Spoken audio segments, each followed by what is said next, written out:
네, 안녕하세요 구독자 여러분. 오늘 저희 XRP 커뮤니티 미드업 진행되고 있는데요. XRP 커뮤니티 미드업에서는 에버노스가 전략적으로 XRP를 왜 매집을 하고 있고 대표적인 DAT 기관으로서 활동을 하고 있는지 그런 내용들을 대표님께서 직접 얘기를 해주실 것 같아요. 그리고 그 외에도 우리나라 대표적인 스탁사인 비덱스 대표님도 오셨고 저도 연사로 참여할 예정입니다. 그리고 이후에는 또 이제 아시시 버를라 대표님 인터뷰도 또 준비되어 있습니다. 저희가 리플원정대 구독자 여러분들 위한 단독 인터뷰니까요. 뒤에 한번 또 확인해 보시면 좋을 것 같습니다. 감사합니다.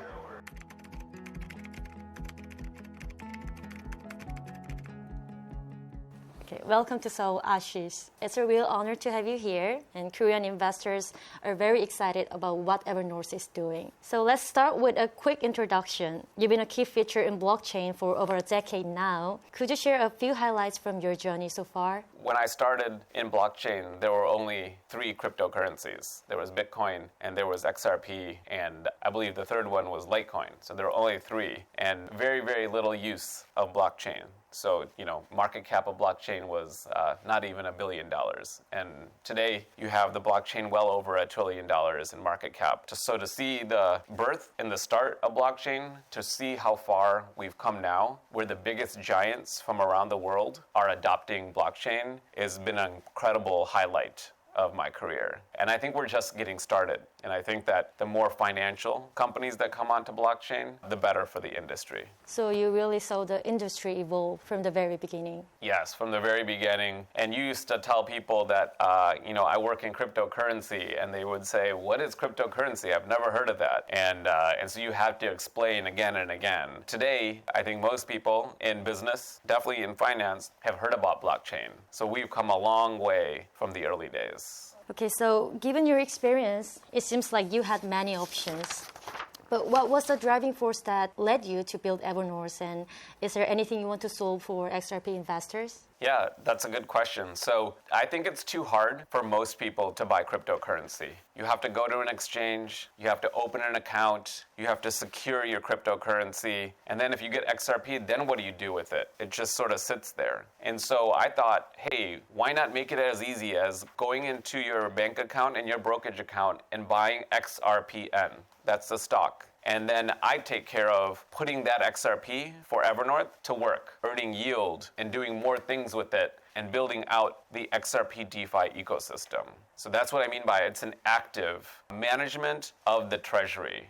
We're not just going to sit on the treasury, we're going to actively manage it. So by buying XRPN, you get exposure to XRP, but then also exposure to the potential good things that are happening with XRP DeFi on the ledger. So this is kind of similar question, but you describe Evernote as an active treasury rather than a passive holder. But how is that exactly different from just holding XRP in a wallet? And how do you combine traditional and DeFi strategies to manage the assets? Yeah, so we're building a team that will help manage the XRP in the treasury. And so it's not just going to sit there in your wallet today. For example, if you have XRP, there's not much you can do with the XRP. But with Evernode, we're going to put that XRP to work for you and for Evernode. We were going to use yield strategies on the traditional side and then eventually on the decentralized side. And we will get potential interest and yield on that XRP, which we'll then put back into the treasury and then also use for operations at Evernode. So you're actively working to increase the XRP backing per share, right? Yes, our main goal is to get more XRP per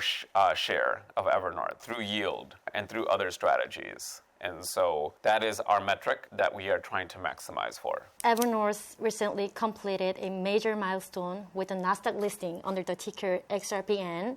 What does this listing mean for your company's growth, and where do you see Evernode 5 years from now? Yeah, so in the next quarter or so, we are anticipating that the combination of the company will be live on the NASDAQ.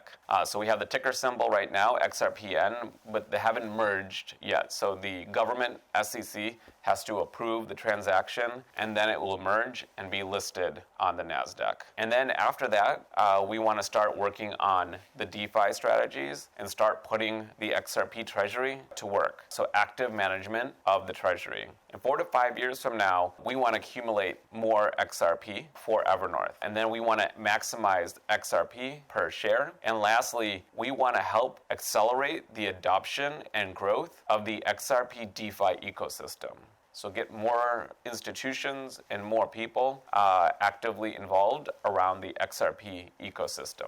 So the ticker is going to be the same, XRPN. Ticker is going to be the same after the merger. So the combination will happen after the government, SEC, approves, and then the ticker symbol will be the same, XRPN. So I know the Korean community really appreciate your commitment to this market, I'm sure. Yes, I am very passionate about XRP. Worked at Ripple for almost 10 years and helped developing Ripple products that are in the market today. This has been very insightful. So to wrap up this interview, as you know, South Korea has one of the largest and most dedicated communities of XRP holders in the world. Do you have a final message for the Korean community watching today? Thank you so much for all the interest and love for XRP. I've been following Korea for a long time, and this year I got to come to Korea 2 times and meet a number of you in person. So I hope to be back for XRP Seoul, coming in September. So I hope to get to meet you then. Thank you for Ripple Wongjongdae.